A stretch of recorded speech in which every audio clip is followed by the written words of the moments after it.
Hello friends, मी भावना भुतल स्वागत करते तुमचं माझ्या चॅनेलमध्ये, ज्याचं नाव आहे लव्ह नॉवेल स्टुडिओ. चला तर मग स्टोरीला सुरुवात करूया. पण त्याआधी चॅनेलला सबस्क्राईब केलं नसेल तर सबस्क्राईब करा आणि बेल आयकनवर क्लिक करा. कथेचं नाव आहे मिस्टर सोलमेट, मी फक्त तुझीच. लेखिका भावना भुतल, व्हिडिओ एडिटर सोनाली जाधव, स्वर शिखा भुतल. मिस्टर सोलमेट भाग 71. अविरा रागातच खुर्चीवरची उठली आणि उजवा हात हवेत उडवत थेट शिवांशच्या गालावर तिने आदळला. सटाक असा आवाज त्या ठिकाणी घुमला. आता पुढे. रेस्टॉरंटमध्ये शिवांशच्या हाताखाली काम करणारी सगळीच मंडळी पुतळा बनून शिवांशकडे पाहू लागली. स्वतःच्याच रेस्टॉरंटमध्ये शिवांशला खजील झाल्यासारखं झालं. आजपर्यंत कोणीच एवढी हिंमत केली नव्हती जी अविराने केली होती. खबरदार, जर माझ्या सोलमेटवर खोटे आरोप केलेस तर एकतर गुन्हा करतोस आणि त्याचे आरोप माझ्या सोलमेटवर टाकतोस. मी पण कोणाकडून कसल्या गोष्टीची अपेक्षा करते? तुझ्यासारखा हार्टलेस माणूस असाच विचार करणार. माझ्या सोलमेटवर आरोप करून स्वतःला निर्दोष बनवण्याचा प्रयत्न अजिबात करायचा नाहीस. खरं तर तुझी लायकी सुद्धा नाही त्यांचं नाव ओठावर आणायची. त्यांच्यावर खोटे आरोप करतोय म्हणून सांगते, ते बाळ माझं आणि युग देशपांडेंचं होतं, ज्याला ह्या जगात तुम्ही सगळ्यांनी मिळून येऊच दिलं नाही. पण या सगळ्यासाठी माझ्या नजरेत सगळ्यात मोठा गुन्हेगार तू आहेस. एवढं बोलून अविरा तिथून निघून गेली. गालावर हात दाबत शिवांश तिला तिथून जाताना बघतच राहिला. ती तिथून दिसेनाशी झाली तसं तो भानावर आला. सगळेच आपल्याकडे बघतायत याची त्याला जाणीव झाली तसं तो मोठ्यानेच ओरडला. असं काय बघताय, कामाला लागा. शिवांशचा आवाज रेस्टॉरंटमध्ये घुमला. हातात ट्रे पकडून असलेल्या वेटरचे हात थरथरू लागले. सगळेच शिवांशच्या नजरेसमोरून लपण्यासाठी किचनमध्ये धाव घेऊ लागले. शिवांशचा राग आपल्याला गिळून टाकतो की काय ही भीती त्यांच्या मनात निर्माण झाली. पण त्यांना घाबरवायला शिवांश त्या रेस्टॉरंटमध्ये थांबलाच नाही. अविरा मागोमाग तो सुद्धा रेस्टॉरंट बाहेर पडला.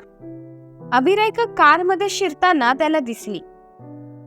अविरा, तिला आवाज देतच तो तिच्या जवळ आला. पण त्याआधीच अविराची कार तिथून निघून गेली होती. शिवांशचा आवाज अविराच्या कानापर्यंत पोहोचलाच नव्हता. शट. शिवांशने नाराजी व्यक्त केली. इथे अविरा समीरच्या बाजूला येऊन बसली. मोसू रडणं तिचं सुरूच होत. त्याला रडवायला गेलेली की स्वतः रडायला? समीरने विचारलं. त्यांना तर चांगलीच ठेवून दिलीये मी. चुकी मान्यच करत नाही, पर माझ्या सोलमेटवर चुकीचे आरोप करतायत. खूप द्वेष करतायत ते त्यांचा. मी अजून तिथे थांबली असती तर माझ्या हातून त्यांचा मर्डर निश्चित होता. मला खूप राग येतोय त्यांचा. आताच्या मुठी घट्ट आवळतच अविरा म्हणाली. पालेला घाबरून किचनमधून बेडरूम मध्ये पळणारी तू शिवांश सारख्या सापाला कानाखाली ठेवून दिली. अवे, मी विश्वास ठेवू शकेल असं काहीतरी बोल, समीरने म्हटलं. अविरा समीर सोबत बोलण्याच्या मनस्थितीत अजिबात नव्हती. सीटवर डोकं टेकून ती शांत बसून राहिली. रात्री साधारण 9च्या दरम्यान. स्थळ सिटी हॉस्पिटल. सलोनी आणि क्रिश अंगदजवळ बसून होते. अंगद मात्र मोबाईलमध्ये गुंतला होता. वारंवार डॉक्टर विकल्पला फोन लावण्याचं काम त्याचं सुरू होतं. डॉक्टर विकल्प त्याचा फोन उचलत नाही म्हणून तोंड पाडून तो बसला होता. तो नाही उचलणार कॉल. त्याचा राग शांत झाल्यावर तो स्वतः तुला कॉल करेल, नको टेन्शन घेऊस. सलोनी अंगदच्या हातून मोबाईल काढून घेतच म्हणाली. मला एकदा युगला कॉल करू देत. युग सोबत त्याचं बोलणं झालं असेल. सलोनीकडून स्वतःचा मोबाईल काढून घेतच अंगद म्हणाला. त्याने युगला फोन फिरवला. युगचा मोबाईल पण रिंग होत होता, पण युग त्याचा फोन उचलत नव्हता. हा पण फोन उचलत नाहीये. अंगदने गंभीरपणे सलोनीला म्हटलं. युग ब्रो युकेला गेलाय, क्रिश म्हणाला. मग फोन उचलायला काय प्रॉब्लेम आहे त्याला? विकने त्याला सगळं सांगितलं तर नसेल ना? अंगदने सलोनीला प्रश्न केला. आपल्याला काहीच माहिती नाही असे भाव चेहऱ्यावर आणत सलोनी शांत बसून होती.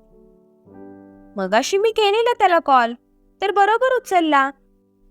क्रिशने असं म्हणताच अंगद गंभीर होतच त्याच्याकडे पाहू लागला. आता पुन्हा लाव, अंगदने दमलेल्या सुरातच क्रिशला म्हटलं. क्रिशने युगला फोन लावला. पहिल्याच रिंगमध्ये युगने त्याचा फोन उचलला. आज तू माझी जास्तच आठवण काढतोयस, सगळं ठीक आहे ना? युगने समोरून प्रश्न केला. तू अंगद ब्रोचा कॉल का नाही उचलत? त्याला तुझ्यासोबत बोलायचंय, मी त्याला फोन देतोय. एवढं बोलून क्रिशने सरळ अंगदकडे मोबाईल दिला. अंगदने मोबाईल कानावर टेकवला आणि तो पुढे काही बोलायला जाणार तोच युगचा आवाज त्याला समोरून आला. ए बच्चा लिसन, त्याला फोन नको देऊस, मला त्याच्यासोबत नाही बोलायचं, कधीच म्हणजे कधीच नाही बोलायचं.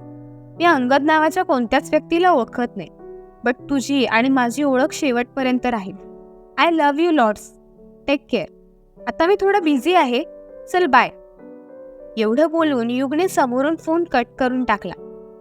युगने फोन कट केला तरी अंगदने मोबाईल अजूनही कानावर अलगदपणे पकडून ठेवला होता. आपण जे काही ऐकलंय त्यावर त्याचा विश्वासच बसत नव्हता. त्याला स्तब्ध झालेलं बघून सलोनीने त्याच्या खांद्यावर हात ठेवतच त्याला आवाज दिला. अंगद.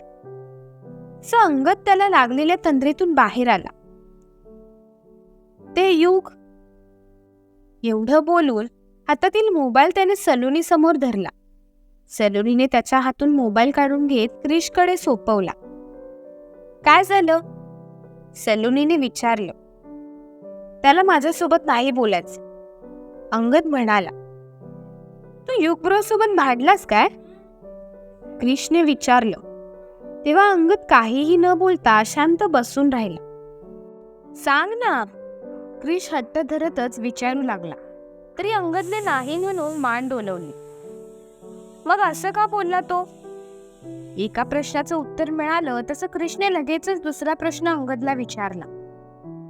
तुझ्यासोबत तर बोलतोय ना, मग तूच विचार त्याला काय झालंय आणि मला पण सांग. अंगद तोंड पाडतच म्हणाला.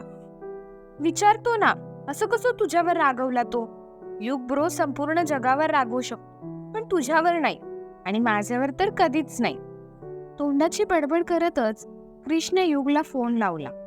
युगने यावेळेला क्रिशचा कॉल पण उचलला नाही. क्रिशने तोंड पाडतच अंगदकडे पाहिले. तुझा कॉल पण नाही उचलत का तो? सलोनीने प्रश्न केला तेव्हा क्रिशने नाराज होतच नाही म्हणून मान डोलवली. पण क्रिश शांत बसणाऱ्यातला नव्हता. तो वारंवार युगला फोन फिरवत बसला. युग ब्रो माझा पण फोन नाही उचलत आता. क्रिशने नाराज होतच अंगदला म्हटलं. डोंट वरी, तो तुला नंतर कॉल बॅक करेल. आता तू माझ्यासोबत आहेस हे त्याला माहितीये, म्हणून मे बी कॉल उचलत नसणार तो तुझा. क्रिशची समजूत काढतच अंगद म्हणाला. मोबाईल खिशात खुपसतच छोटंसं तोंड करत क्रिश अंगदच्या शेजारीच जागा करून बसला. शिव कुठे आहे? सकाळपासून आलाच नाही, अंगदने प्रश्न केला. मला नाही माहिती, तोंड पाडतच क्रिश उत्तरला. अंगदने शिवांशला फोन लावला पण शिवांश अंगदचा फोन उचलत नव्हता. आता हा पण फोन नाही उचलत, नक्की चाललंय काय? कोणी सांगेल का मला? अंगदने चिडतच विचारलं. शरीराच्या दुखण्याने थोडासा चिडचिडा झाला होता तो. जास्त विचार नको करूस, तू झोप थोडं, म्हणजे तुला बरं वाटेल, अंगदची समजूत काढतच सलोनी म्हणाली. शिव घरीच होता, रियांश आणि विक्रांतसोबत माझ्याच समोरून बाहेर चालला होता, क्रिश म्हणाला. मग अशी विचारलं तेव्हा का नाही बोललास? अंगदने क्रिशला राग दाखवतच विचारलं. मला त्याच्याबद्दल बोलायला नाही आवडत, आणि मला तुझा पण थोडा थोडा राग येतोय. तुझी तब्येत ठीक नाही ना, म्हणून मी शांत आहे. युग ब्रो तुझ्यासोबत का नाही बोलत असणार हे मला थोडं थोडं समजतंय, पण तो तुझा राग माझ्यावर पण काढतोय, म्हणून मला युग ब्रोचा सुद्धा राग येतोय आता. क्रिश नजरेत थोडासा राग आणतच अंगदला म्हणाला. माझ्यावर रागवायला मी काय केलंय तुझं? अंगदने प्रश्न केला. तू ठीक झालास ना, मग या विषयावर बोलूयात. मी घरी चाललोय, बाय. अंगदच्या बेडवरचा उठतच क्रिश म्हणाला, ए बच्चा वेट. अंगदने क्रिशला आवाज दिला. तुला पडलेल्या सगळ्या प्रश्नांची उत्तरं तू बरा झाल्यावर तुला मिळतील. तुला उत्तर हवे असतील तर तू लवकर बरा हो, बाय. अंगदचा निरोप घेत क्रिश रूम बाहेर पडला. रूम बाहेर पडताच त्याने पुन्हा एकदा युगला फोन फिरवला, पण युगने यावेळेस सुद्धा त्याचा फोन उचलला नाही. नाराज होतच तो हॉस्पिटल बाहेर पडला.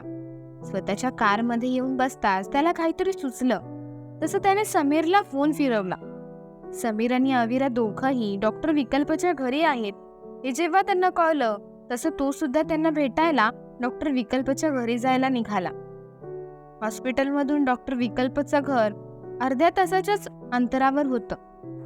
डॉक्टर विकल्पच्या दारात उभं राहत क्रिशने बेल वाजवली. 4-5 सेकंदच झाले असते, कोणीच दरवाजा उघडत नाही हे बघून त्याने पुन्हा बेल वाजवली. क्रिशमध्ये संयम खूप कमी होता. एखादी गोष्ट जी त्याने मनात ठरवली असते ती त्याला लगेचच त्याच्या समोर हजर हवी असायची, आणि तो तेच करत होता. आपण बेल रिंग केल्या केल्या दरवाजा उघडावा असं त्याला वाटत होतं, म्हणून दरवाजा उघडेपर्यंत सुद्धा त्याला धीर नव्हता.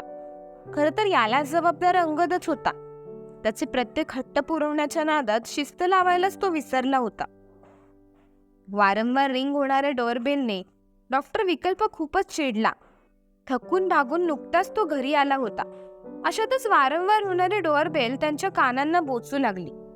दाराबाहेर नक्कीच क्रिश असणार याची खात्री समीरला झाली. तो डॉक्टर विकल्पच्या पुढ्यातूनच दरवाजा उघडायला जाणार, तोच डॉक्टर विकल्पने त्याला अडवलं आणि स्वतः दरवाजा खोलायला पुढे गेला. आता काय होईल क्रिशचं, कळेलच पुढील भागात. धन्यवाद.